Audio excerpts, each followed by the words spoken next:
Hi everyone, मैं सभी divine souls का वेलकम करती हूँ मेरे इस यूट्यूब चैनल पर जिसका नाम है ट्विन फ्लेम डीवा।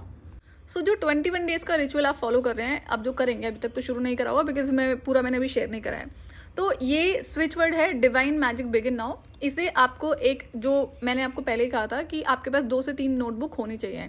तो एक छोटी स्मॉल डायरी रख लो, उसमें डेली एक पेज आपको ये लिखना है डिवाइन मैजिक बिगिन नाउ। एक लाइन में पूरा लिखना है, देन उसके फिर नीचे नीचे लिखना है। होगा तो मैं शेयर कर दूंगी अगर मैंने लिख के रखा होगा।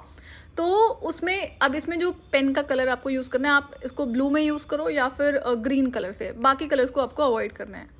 और जब भी आप स्विच वर्ड को लिख रहे हो तो बोल्ड लेटर्स में ही लिखना होता है। जैसे अगर आप देखोगे जो मैंने लिखा हुआ है डिवाइन मैजिक बिगिन नाउ, ये कंप्लीट बोल्ड लेटर्स में है, सारे वर्ड्स इसके कैपिटल में। तो इसको एज इट इज ही लिखना होता है, इसमें आपको बाकी चेंजेस नहीं करने होते हैं। अब जैसे कि सबकॉन्शियस माइंड की हीलिंग के लिए मैंने अभी तक आपको बताया वो एफर्मेशन जो आपको डेली रीड करनी है मॉर्निंग और इवनिंग में 21 टाइम्स।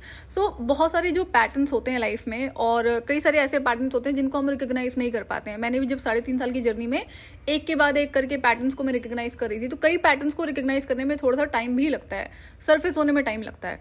तो ये जो स्विच वर्ड है, ये डायरेक्टली आपको जो सबकॉन्शियस माइंड को एक तरह से कमांड करने के लिए होता है। आपकी हीलिंग तो होती है इसके थ्रू, तो ये बहुत ईजी हो जाता है और एक कह सकते हैं कि स्पीड से ये वर्क करना शुरू कर देता है। जो चीज़ें अभी तक बताई हैं उसके साथ साथ अगर आप ये करना शुरू करते हो, ये कैसे हेल्प करता है। जो बाकी चीज़ें आप कर रहे हो, जो भी एफर्मेशंस आपको करनी है, तो ये आपका जो सबकॉन्शियस माइंड है उसको हील करने में और एक्टिवेट करने में बहुत ज़्यादा हेल्प करता है जब आप इसे डेली चैंट करते हो और डेली एक पेज लिखते हो।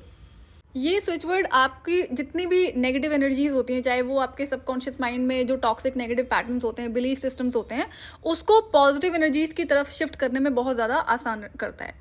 जैसे कि आपको अपने 5 एरियाज की हीलिंग करनी होती है, mental, emotional, physical, financial and spiritual, और इन सारे एरियाज में इश्यूज होते हैं, तभी ब्लॉकेजेस होते हैं लाइफ में। तो जब आप इसको यहाँ से यूज़ करना शुरू करते हो, जो बाकी चीज़ें बताई गई हैं, तो एक के बाद करके क्या होता है, जो चीज़ें अभी हिडन होती हैं वो सरफेस पे आना शुरू हो जाती हैं। तब आप उसको रिकग्नाइज करते हो, फिर उस पर फर्दर जो आपको काम करना है पैटर्न को ब्रेक करने के लिए और बाकी तरह की हीलिंग को करने के लिए। मुझे नहीं पता कि आपने अपनी लाइफ में कितना मैजिक एक्सपीरियंस किया है, इवन तो अगर आप रियल ट्विन फ्लेम हो। मैंने मैजिक अपनी लाइफ में बचपन से एक्सपीरियंस करा है, चाहे स्पिरिट वर्ल्ड के थ्रू हो या और जो बड़े सारे मैजिक हम लाइफ में देखते हैं। तो मुझे इसमें कोई इशू नहीं था, बट देन ये सब चीज़ें जब मैंने करना शुरू करी, अगेन गाइडेड ही था डिवाइन की तरफ से, तो और एक्स्ट्रा लेवल के मैजिक मुझे एक्सपीरियंस करने को मिलते हैं। तो ये एक ऐसा स्विच वर्ड है जिसके थ्रू आप इमिडिएटली डिवाइन को सरेंडर कर पाते हो और डिवाइन से एक तरह से आप रिक्वेस्ट करते हो कि आप हमें जो डिवाइन मैजिक है, जो भी मैजिक जिस भी एरिया में आप अपनी लाइफ के एक्सपीरियंस करना चाहते हो, वो आपको डिवाइन शो करे, और आपकी जितनी भी डिज़ायर्स हैं, जो भी चीज़ें आप अपनी लाइफ में अचीव करना चाहते हो, उसको फुलफिल करने में डिवाइन आपकी हेल्प करें। और बिना डिवाइन की हेल्प के, बिना डिवाइन के सपोर्ट के यहाँ पे कुछ भी पॉसिबल नहीं होता है। ये जो स्विच वर्ड है, ये आपको डिवाइन से कनेक्ट करने में हेल्प करता है, जितनी भी हायर पावर्स होती है उनसे कनेक्ट करने में हेल्प करता है, और साथ ही साथ जितनी भी नेगेटिव एनर्जीज होती हैं आपके एनर्जेटिक फील्ड में, उसको भी रिमूव करता है। एनर्जेटिक फील्ड्स को कंप्लीटली क्लियर करने में और उसको हील करने में बहुत ज़्यादा टाइम लगता है। क्योंकि एक तो आप एम्पैथ हो और आप बहुत जल्दी ईजिली किसी की भी एनर्जी से कनेक्ट हो जाते हो, जो हो सकता है अभी तक आपने रियलाइज़ ना करा हो, लेकिन जिस वक्त आप ये 21 डेज का रिचुअल कंप्लीट करेंगे तब आपको ये चीज़ें समझ में आएंगी। तो यहाँ पर क्या होता है कि ये आपके एनर्जेटिक फील्ड को ईजिली और जल्दी स्पीड से क्लियर करने में हेल्प करता है, ये पर्टिकुलर स्विच वर्ड। जैसा कि मैंने आपसे पहले भी शेयर किया हुआ, ये जो नेगेटिव एंटिटीज़ होती थी, जो दूसरी दुनिया की हैं, ये हमेशा कुछ ना कुछ बोलती रहती थी। मतलब 24 घंटे जब तक मैं जगी हुई तब तक ये कुछ ना कुछ बोल रहे हैं, और बहुत ज़्यादा इरिटेटिंग होता था। और इनकी वॉइस को बंद करने का मेरे पास कोई ऑप्शन नहीं था। वो तो एंड में जाके जब मैं कार्मिक ट्विन फ्लेम की हायर सेल्फ से डिटैच होती हूँ तब जाकर ये चीज़ बंद होती है। लेकिन मैंने इस चीज़ को देखा, जब मैं इस पर्टिकुलर स्विच वर्ड को चैंट करती ना, तब ये बंद हो जाते थे। तो अब मैंने क्या करना शुरू करा कि जब जब ये बोल रहे हैं तो मैं कंटिन्यूसली इस चैंट को शुरू कर दिया मैंने कि, और कई बार होता है कि मैं अपने काम में बिजी होगी तब भी ये बोल रहे हैं। तो ये तो हमेशा होता था, इवन तो अगर मैं पूजा भी कर रही होती ना तब भी ये बोल पाते थे। तो मुझे ये चीज़ समझना मुश्किल हो गया क्या चीज़ है ये, बट देन स्टिल कोई बात नहीं, ये मैं ह्यूमैनिटी वाले चैनल पे शेयर करूँगी, अभी यहाँ पे पॉसिबल नहीं है। तो इसमें क्या होता है, ये मुझे बहुत हेल्प करता था। तो मैं इसको बैक टू बैक जितना टाइम, चाहे मैं कोई भी काम करूँ, चाहे मैं घर की सफाई कर रही हूँ या मैं कोई और काम कर रही हूँ जहाँ पर मेरे लिए पॉसिबल है इस चैंट को बार बार बोलते रहना, तो ये अल्टीमेटली एनर्जीज ही एक्टिवेट कर रहा होता है आपकी लाइफ में। और अननेसेसरी क्या होता है कि जो कार्मिक ट्विन फ्लेम है, कार्मिक ट्विन फ्लेम की हायर सेल्फ के थ्रू ना, वो कार्मिक ट्विन फ्लेम मेरी एनर्जीज को बड़े आसानी से रिसीव कर पाता था। तो वो ये जो हायर सेल्फ थी इसकी, वो हमेशा बोलती रहती थी, कुछ ना कुछ बोलते रहना, जो अवेकनिंग के बाद में मेरे लिए एक्चुअली में इरिटेटिंग हो जाता है। उससे पहले ये इरिटेटिंग नहीं था। तो जब मैं वहाँ पर देखती हूँ, क्योंकि बहुत सारी चीज़ें मैंने बाद में ऑब्जर्व करनी शुरू करी है, तो उसका हर टाइम बोलते रहना भी ना एनर्जी ड्रेन करता था। और मैंने अवेकनिंग के बाद में जब इसको रियलाइज़ करा कि नहीं, इस पर कंट्रोल लगाना है, इस इंसान को रिमूव करना है, तो कौन कौन से एरियाज है जहाँ से इसको एनर्जीज मिलती हैं। तो जब ये बार बार मुझसे बातें कर रहा है ना, तो उस वे में भी उसे मेरी एनर्जीज रिसीव होती थी। तो जब ये भी बोलना शुरू करे, तो मैंने यहाँ पर भी ये करना शुरू कर दिया कि बार बार इसी चैंट को कंटिन्यू करना, रिपीट करना। तो इससे बहुत हेल्प होती थी इस इंसान को समहाउ ब्लॉक करने में एनर्जेटिकली। और जो आपका फोकस है ना, जो फालतू चीज़ों पे होता है, चाहे वो कार्मिक ट्विन फ्लेम है, कोई और अननेसेसरी की चीज़ है, सिचुएशन है, या फिर कोई पास्ट का इवेंट है, तो उन चीज़ों से फोकस को शिफ्ट करने में ये जो स्विच वर्ड है ये आपको बहुत हेल्प करता है। तो जब भी अब मैंने ये करना शुरू करा कि जब भी ये कार्मिक ट्विन फ्लेम की हायर सेल्फ बोलना शुरू करती थी, तो मैं इस चैंट को शुरू कर देती थी। और जैसे जब वो एंटिटीज बोल रही है, तब भी मैं इस चैंट को शुरू कर देती थी। तो ये मुझे बहुत हेल्प करता था। और जैसे कि मॉर्निंग में उठते ही वो एंटिटीज शुरू हो जाती थी कुछ ना कुछ बोलना, क्योंकि मॉर्निंग का टाइम बड़ा पावरफुल टाइम होता है, और उसमें आप जो भी चीज़ें फीड कर रहे हो, पूरा दिन आपको फिर वो एनर्जीज फील होंगी। अब चाहे आप ट्विन फ्लेम है या फिर नॉर्मल इंसान है, इन जनरल लोगों की लाइफ में सेल्फ डाउट होते ही है, पैटर्न्स होते ही हैं, और बड़ी सारी चीज़ें होती हैं जो सबकॉन्शियस माइंड लेवल पे आपको हो सकता है रिकॉग्नाइज आप ना कर पाते हो। तो जब आप इसको चैंट करना शुरू करते हो, तो हीलिंग तो शुरू हो ही जाती है, और बाकी चीज़ें जिस पर आपको काम करना पड़ता है, जैसे कि टॉक्सिक पैटर्न को ब्रेक करने के लिए टाइम लगता है।